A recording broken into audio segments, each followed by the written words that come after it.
Meanwhile, at the Hall of Doom. That little squirt took down that Heartless. Who'd have thought it? Such is the power of the Keyblade. The child's strength. Don't know who these are. Why don't we turn him into a Heartless? That'll settle things quick enough. And the brats friends of the king's lackeys. Slug on the eyes, they're all built rats by the look of them. You're no prize yourself. Shut up! Enough! The Keyblade has chosen him. Will it be he who conquers the darkness? Or will the darkness swallow him? Either way, he could be quite useful. To get into my car.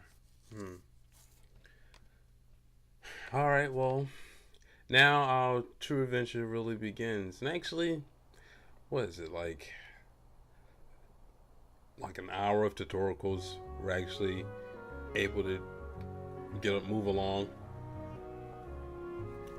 But yeah, after you complete the boss battle with the guard armor, we get 500 money, and we got 2 new friends.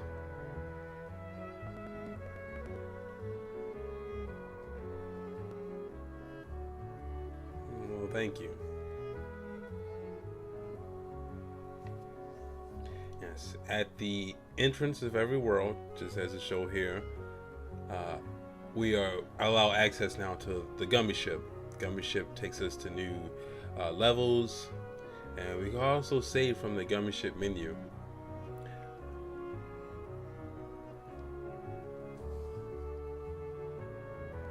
And also too, we have the ability, the fire magic. Essentially, that's our first spell that we learn.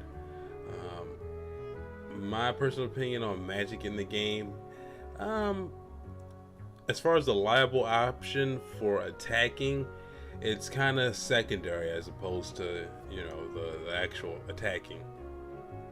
And also too, we get the ability to dodge roll. Dodge roll is pretty simple. Just move out the way.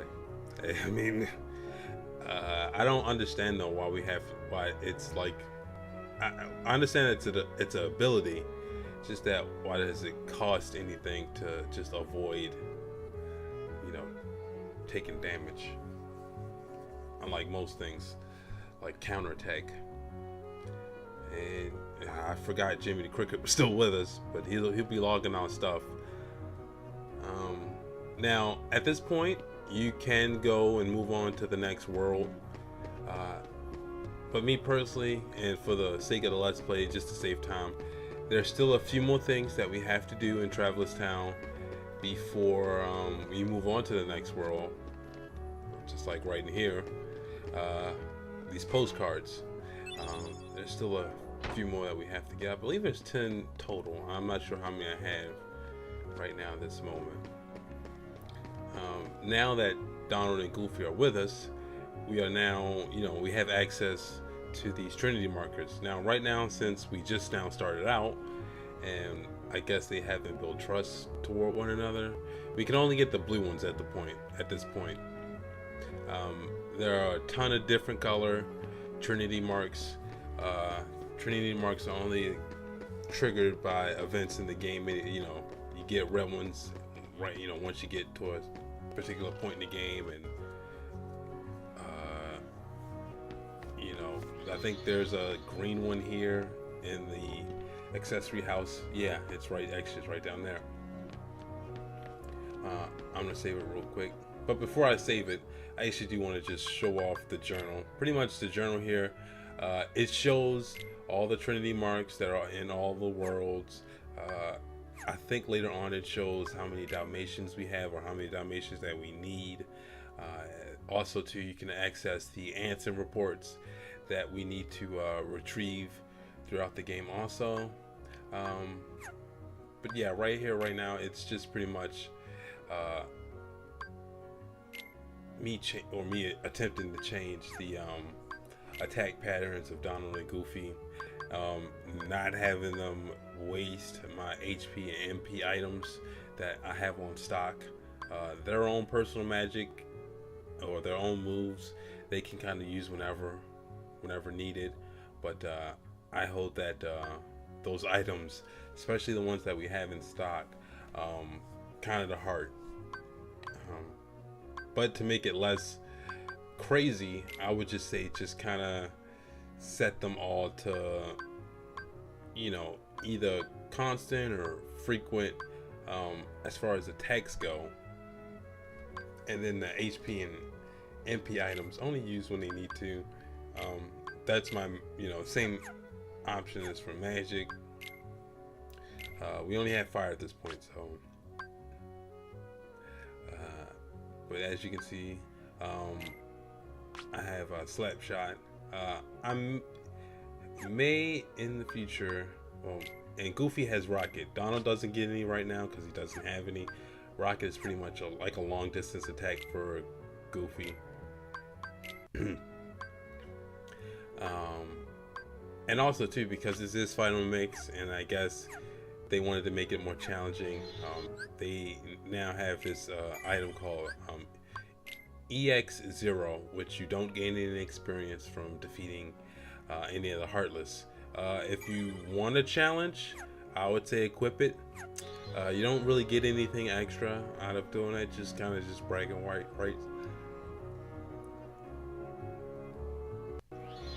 But for sanity and easy, you know, me making through this playthrough relatively easy, I am going to not equip it so I can gain experience and get through this game.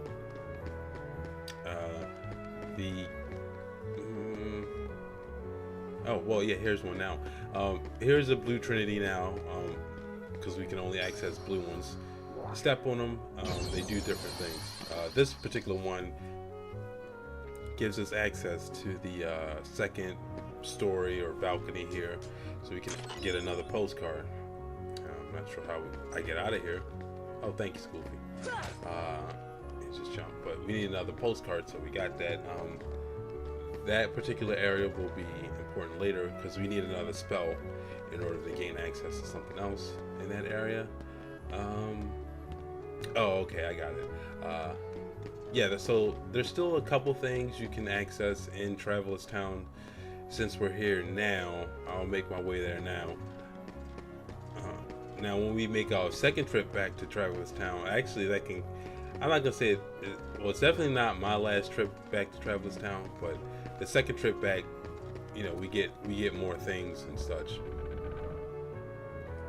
But you can, you know, go here to grind and level up, which if you haven't at any particular point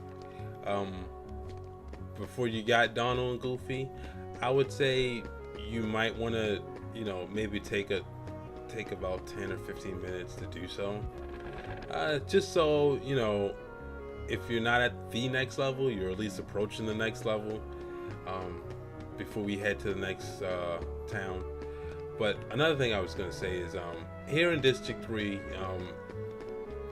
once you acquire particular spells, you get access to different places, as seen in the background just now. But one that we have access right now is this particular door. Pretty much you get the fire and just go on the door, and now we can unlock the door. And that gives us access to this particular hut looking place. This particular part is kind of oh yeah, thanks. It's kind of dickish on the game developers to do that with the moving rocks, but yeah, so if you miss or you don't land on one of these rocks, you have to swim all the way back. That kind of sucks. And you know, God forbid that God forbid that Sora puts his hand up and climbs up the rock. We don't want him doing that with his overly large big feet. But I mean, it's not that bad, you know. And once you closely approach one, the other one starts moving. so you can kind of figure out the pattern. There's some other worlds that maybe they don't do that same thing, but that whole technique to where Sora can't really climb up something or grab up something. Oh, there's a yellow Trinity marker. We can't access it now, but we know where it is. I thought I just passed it. Oh, here it is.